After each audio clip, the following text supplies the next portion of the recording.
Hey friends, my name is Nida and welcome back Nida Khan blogs. तो कैसे हैं आप सब? उम्मीद है आप सब बिल्कुल ठीक होंगे। शाम का टाइम हो रहा था, ब्लॉग की शुरुआत करी थी शाम से। आज है थर्सडे, तो थर्सडे की शाम थी ये, तो मैंने चलो अपने हेयर कॉम कर लेती हूँ। आज पूरा दिन नहीं हुआ था मुझे हेयर कॉम किए हुए, क्योंकि दिन में एक बार कम से कम हेयर कॉम करना ही करना चाहिए, नहीं तो बाल और भी ज़्यादा रफ हो जाते हैं, डर्टी हो जाते हैं।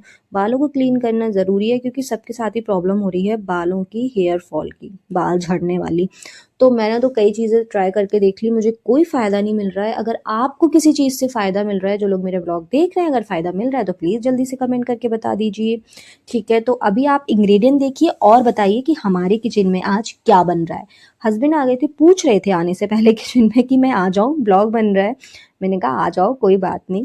अभी थोड़ा हम लोग चिट-चैट कर रहे थे, मज़ाक कर रहे थे, क्योंकि वो मुझे चिढ़ा रहे थे, बोल रहे थे कि एक बिरयानी से कुछ काम नहीं चलने वाला है, इसके साथ कुछ मीठा भी बनाओ। और मैं उनको बोल रही थी कि आज हमारे किचन में कुछ भी मीठा नहीं बनेगा, क्योंकि मीठा इतना बन रहा है ना सर्दियों में, और मुझे फिर कंट्रोल नहीं हो रहा है। मीठा खा-खा के एकदम वेट तो बढ़ते ही जा रहा है। फिर जाते वक़्त मुझे भी पानी दे के गए कि पानी पी लो।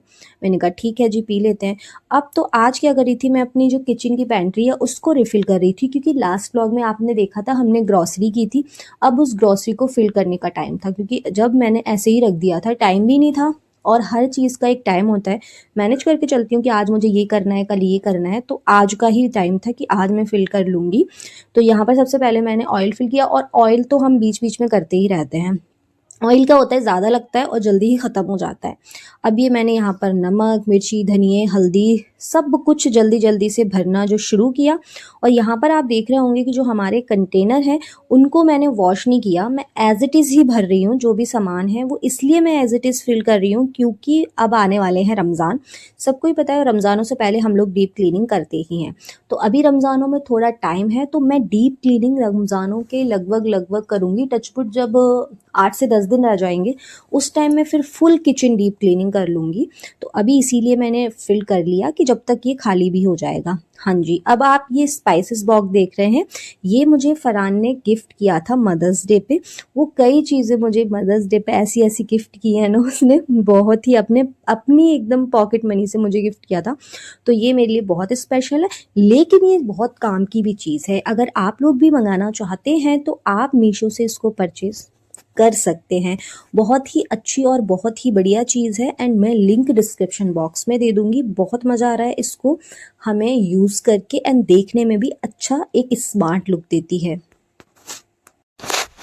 हाँ जी, तो देख रहे हैं आप यहाँ पर जो कंटेनर हैं वो ऑलरेडी फ़िल हैं, लेकिन मैं उनको फिर से फ़िल कर रही हूँ, क्योंकि जब कुछ ग्रॉसरी फ़िल करने का टाइम आता है ना, बड़ा आलस आता है, इसलिए मैं एक डे रख लेती हूँ कि आज मैं जितना भी होगा सब कुछ फ़िल कर दूँगी, भले ही कम हो, ज़्यादा हो, जो भी हो। और सारी ये जो ग्रॉसरी है ना, बहुत अच्छी क्वालिटी की होती है, जब अगर हम किसी सुपरमार्केट से परचेज़ करें तो। क्योंकि ये गंदी नहीं होती है, हमें कुछ भी क्लीन करने की ज़रूरत नहीं होती है। दाल वगैरह में से मिट्टी वगैरह हटाना, ये सब करने की कोई झंझट नहीं होती। राइस हो गए, दाल हो गई, चावल, जो भी चीज़ें होती हैं उनको क्लीन करना नहीं होता है, वो ऑलरेडी क्लीन होती हैं। एंड यहाँ पर मैंने मूँगफली के दाने भी फिल कर लिए, इनकी तो बहुत ज़रूरत पड़ती है। और यहाँ पर कुछ थोड़ी-थोड़ी सी दालें जो हम दालों में मिक्स करके बनाते हैं। ठीक है, यहाँ पर कस्तूरी मेथी। अब हम क्या करेंगे, जो ग्रॉसरी पैकेट थे उनको बंद करने का टाइम आया, क्योंकि पूरे तो ये डब्बे में बंद नहीं हो पाएँगे। तो इसके लिए आज मैं आपको बढ़िया सा हैक बताती हूँ। आपको ले लेना है अपना हेयर स्ट्रेटनर, ठीक है, उसको गर्म करें और इस तरीके से प्रेस कर दें, जैसे मैं कर रही हूँ। बहुत ही अच्छा हैक है गाइस, आप ट्राई कर सकते हैं।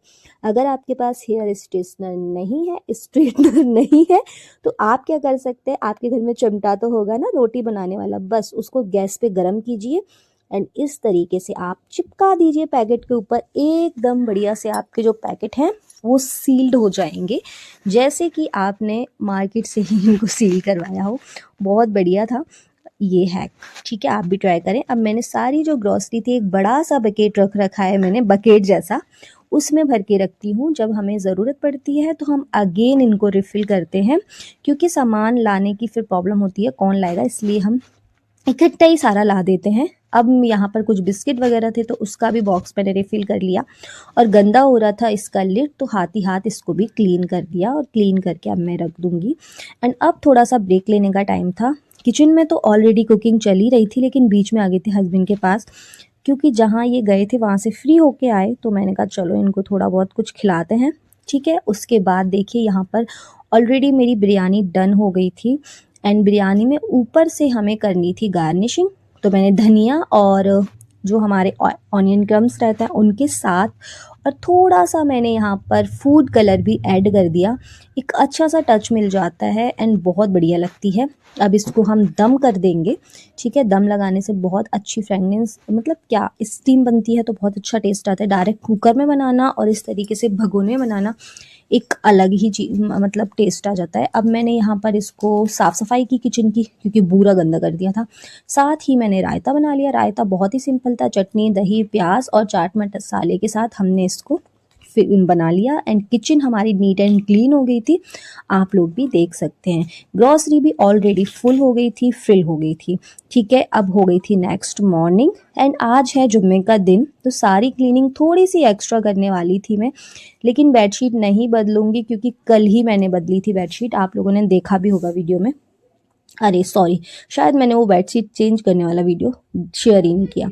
तो बस मैंने क्लीन कर ली थी और इसको फिर हमने यहाँ पर लगा दिया था। प्लो कवर मुझे थोड़े चेंज करने थे तो वो मैंने चेंज किए एंड हमने इसको साथ ही साथ प्लो कवर को क्लीन करके रख दिया। और क्लीनिंग मैं उसी ब्रश के साथ करती हूँ जो लास्ट वीडियो में मैंने आप लोगों के साथ शेयर किया था, ठीक है। रूम भी हमारा नीट एंड क्लीन हो गया था। अब आई थी बारी झाड़ू और पोछे की, तो साथ ही साथ मैंने झाड़ू पोछा भी किया, क्योंकि आज जुम्मा था तो ज़्यादा एक्स्ट्रा सफाई नहीं करने वाली थी, क्योंकि आज इबादतों का दिन है तो हम ज़्यादा से ज़्यादा टाइम इबादत में देंगे, ठीक है। नमाज़ पढ़ेंगे, तस्बीहां पढ़ेंगे एंड सूरह कैफ भी पढ़ते हैं एंड जो भी आप पढ़ना चाहें, कुरान शरीफ, जो भी आप एक्स्ट्रा तिलावत करना चाहते हैं, बहुत इबादत करना चाहते हैं बहुत अच्छा रहता है, बहुत सवाब होता है, ठीक है। यहाँ पर फरहान ज़िद करा था मेरा जो बोर्ड है उसको क्लीन कर दो, तो मैंने इसको नेल पेंट रिमूवर के साथ क्लीन किया और नेल पेंट रिमूवर से परमानेंट मार्कर वाले जो यहाँ पर दाग आ गए थे वो भी अच्छे से क्लीन हो गए थे। अभी मैं नहा के सारे कामों से फ्री होके आ गई थी एंड फरहान को चाहिए था कि मुझे भी लगाओ ये परफ्यूम, तो मैंने इसको लगाया। बहुत बढ़िया परफ्यूम है, ऑनलाइन चेक कर सकते हैं। लिंक मैं कहाँ से दूँ मुझे खुद याद नहीं है। हलाल है, नमाज आराम से आप पढ़ सकते हैं। अगर इतनी नहीं लगाना तो आप ये भी लगा सकते हैं, क्योंकि डेली डेली तो मैं यही लगाती हूँ। नमाज पढ़नी होती है, जो हमारे परफ्यूम रहते हैं वो हम नहीं लगा पाते हैं, तो फिर हम यहाँ पे ये वाला ही परफ्यूम लगा लेते हैं, जो कि बिल्कुल पैराबिन फ्री होता है, ठीक है।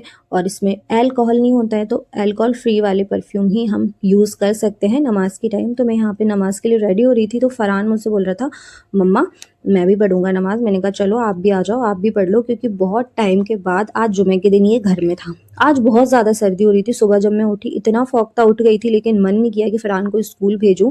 तो आज मैंने सोचा नहीं, आज मैं इसको नहीं भेजूंगी, जब मेरा खुद ही मन नहीं कर रहा तो मैं कैसे इसको स्कूल भेज सकती। तो फिर मैंने इसको घर में ही पढ़ाया एंड आज क्या था, मुझे एक मैसेज रिसीव हुआ जिसमें था कि आपने जो है ना पैरों में जूती पहन के आप नमाज पढ़ रही हैं, हाथ पैर फेस पूरा दिखना वाजिब है।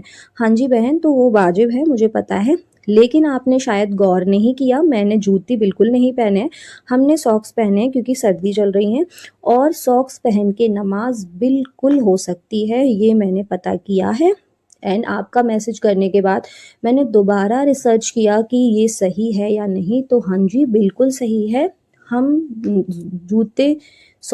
जूते नहीं सॉक्स पहन के बिल्कुल नमाज पढ़ सकते हैं, नमाज हो जाती है। लड़का हो, बच्चा हो, औरत हो, लड़की हो, कोई भी, सबकी नमाज हो जाएगी। सॉक्स पहनकर हम नमाज पढ़ सकते हैं किसी भी टाइम, ज़रूरी नहीं है सर्दी है तो सर्दी की वजह से ही हम सॉक्स पहन रहे हैं, हम कभी भी गर्मियों में भी सॉक्स पहन के नमाज पढ़ सकते हैं।